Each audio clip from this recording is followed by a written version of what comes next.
Sewikino Nemzimaiwa Ed Branson finally responded to my allegations that have been doing rounds on social media that this is fake news and panic editor kakawanda kwaitwa kuma normal conversations. Welcome back to your channel. Please don't forget like and subscribe. So Heart of Heart has sent a message. I got I don't normally respond to things that people say about me because I honestly don't see the need to when the people that matter know the truth. But it is very sad that we live in a world where people would actually be so heartless to the extent of editing normal conversations and directing them to come out as something they are not, just to suit a narrative that they want to push, hence making the whole story fake. Okay, just to push their agenda, whether it is for likes, views, or revenge, only God knows. A lie indeed goes around the world, while the truth is still putting on its shoes. Saka ndo mashoko avo vari kuti izvi hazvizi chokwadi, ivo vangori worried nekuti Ed ari kuziva kuti chii. Those are the people that met her and her family, but vamwe vese ava ari kuti hana basa nazvo, hazvipindi. Chokwadi chaicho hachisati chabuda ndo matauriro avari kuita. But now looking at the chat that was leaked in Tariro Gezi achitaura kuti this is the conversation that I had with Wiknel tichitironga nyaya dzemawheelchair and zvinobva zvangoratidza kuti pane kakunyepa kari kuitika, vakuda kuramba maconversations avo vamwe saWiknel achazotaura kuti account haisi yangu chino but zvese zvingori pachena kuti pane zvanga zvichiitika.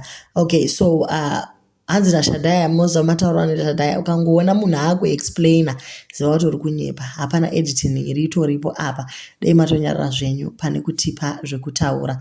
Vamwe ndo vari kuti tipewo maoriginals kuti tikompeye yenyu conversation chaiyo, tipei machats nekuti isusu tinongofamba neside ratiinaro.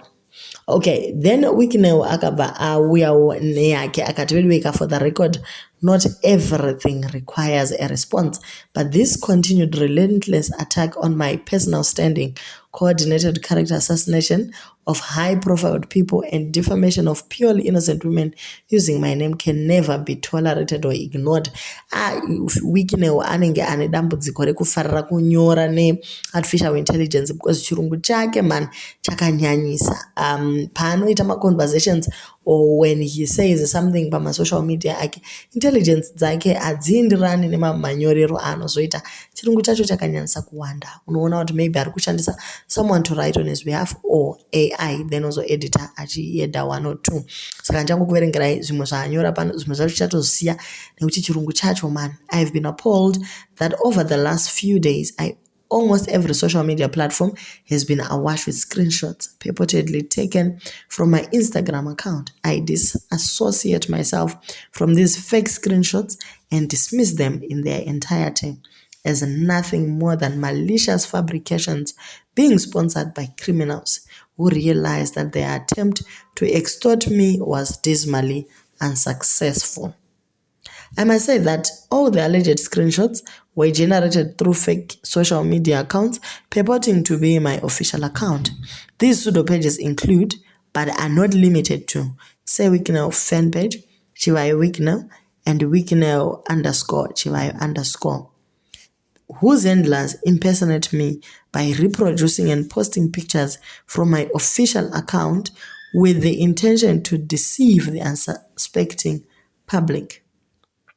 My attention was drawn to these fake accounts sometime in 2023, at which point I dutifully alerted the public and reported them to be taken down.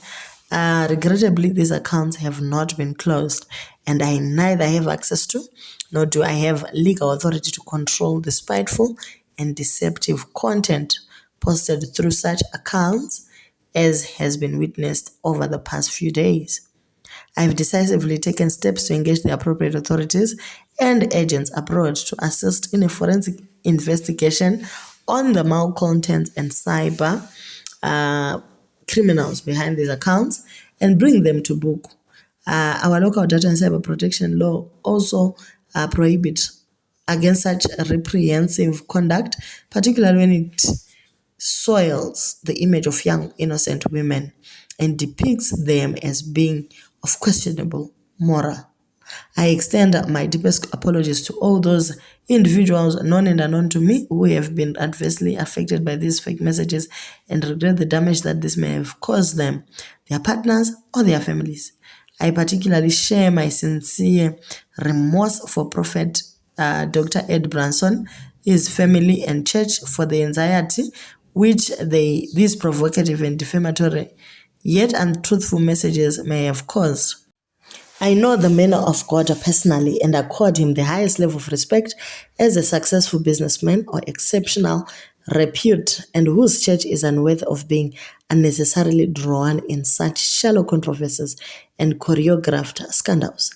I personally undertake to do everything necessary to vindicate myself, Prophet Ed Branson, Pastor Chari, and all the notable public figures whose names have been brought into disrepute by these mischievous Instagram impersonators peddling unacceptable falsehood. To those behind this, what goes around comes around. And with God's grace, your time will come. My success is appointed by God through prayer, and I'll never stop my philanthropic work because of your selfish and extortive machinations. Nothing will ever stop me from buying deserving people cars, houses, and empowering underprivileged children by paying their school fees. Lies have short legs, and the full character of these baseless accusations will soon be seen by all. Enough said. So ndo matauriro ari kuita asewiki navo vakati ivo vataura zvakawanda. This is actually a mouthful. He spoke about mamwe ma-accounts avo ari kushandisiwa kuburitsa this information. Asi ukada kutarisisa nyaya iyi, machats avo namadam boss, machats avo mamwe buritswa naTariro Gezi arikuratidza kuti they were actually talking about the wheelchairs and all. Saka ungataura here neimpersonator achizviita seWicknell, then when the time comes yekutenga kamota dzacho kana wheelchair yacho hadzizobudi. Saka unotoona kuti chero vakaedza vakadii. Remember seWicknell pakabuda maaudios avo chaiwo vachitaura, voice ravo richinzwikwa vachitaura nana Mike Chimombe naMpofu. Muchinyatsonzwa kuti ava ndiseWicknell vakati kwanzi artificial intelligence yaita kuti zvinhu zvese zvibude zvakadaro. Then all of a sudden Chimombe goes to jail, naMpofu oenda kujail, iye osara ari panze. Apedza ipapo obva Twitter kuti main actor hafi, ndamboenda kuDubai kunodya mari, this and that. So you can actually see he gets away with everything. Okataurisa the last time aingo explainer and nothing happened. This time again arikungo explainer kuti pasave nemunhu anozoramba achienderera mberi nenyaya yacho. Vamwe vari kuti seWicknell, we are appalled to hear about the false rumors that are being spread about you. We know that you are a good and honest person, and we don't believe the lies that are being spread on social media. We have been an inspiration and role model for many people, and we stand behind you in this difficult time. Keep your head up and know that we support you. Aiwa uyu ari kudawo mota zvamunongoziva wani kuti anenge angoita comment yakanaka anobva angonzi enda unoona Victor. Wangu usada kunzvinga ndiwe gweru yataura, hapana kana chinhema paya. Ko vamwe vawaitaura navo vari kubvuma kuwani kuti ichokwadi, wakatopostawo zvamaitaura navo. So makuda kunzvinga sei kuti makadya maimhofu namaimufundisi? Musoro wangu wakupisa nenyaya iyi. Beta ungotisira voice note ipapo. Iwe naThomas Chizhanje makangofanana. Difference chete iripo ndeyekuti Chizhanje ane nhingirikini, ane hombe Ford Ranger. Mukuru dzamakutaura dzaanhoroondo kana makadya henyu. Ivo vanodyikika havo mukawana mukana vadyei. Hanzi hakuna murume asingade. This time musasiye nalolo futi mudhara wangu. Timirirei plus isu hatisati tane mari chete ikawanikwa tokujoinai. Vamwe ndovati makatengeswa naTariro Gezi paakaburitsa machats ese achida kuzvichenesa. Since vanhu ava vavangoburitsa kapati kadiki chete, ndiye akatotudza kuti yezvo machats aya ndeechokwadi. People are people. Isi tisina mari nemutsindo, vanhu vari kungovhura mafake accounts one vachidyira vanhu mari nemazita edu. You can't control social media or the way people think. Sometimes it's good kusiya vachienda neside ravo. Also reporting the pages in numbers anovhara. You've said it all. enemies and lies of short legs zvopera rimwe igodo. Yes, your enemies are on overtime, but vanenge vachishandira futi mahara. They are totally fake. I've noticed it zvangu. Vamwe vari kuti vedu dei manyorawo nechishona mangotaura zvamuri kutaura. So to all those people that are saying yes, Wikineu wakaitirwa zvakaipa, Wikineu this and that, vari kuratidza a lot of havana mafacts avari kutaura, vari kungotaura because vari kuda kuti mucomment section mukomana anogona kuti enda unoona Victor zvibve zvangopera. So ndo nyaya yedu iyi guys. Do leave your comments on what you think about this.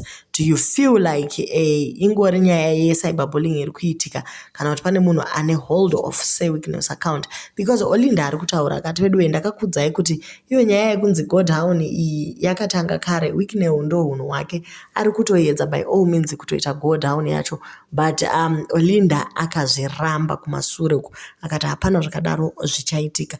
Then later ndo pazobuda nyaya iyi. At the time Olinda paakataura akanzi munonyepa maishoni, mune maproblems, munoda this and that, but only now did they realize kuti Olinda aitotaura chokwadi.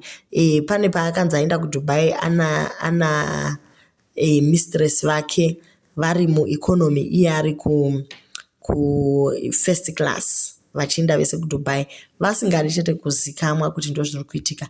And Sonia akambozvimenshena zvakare.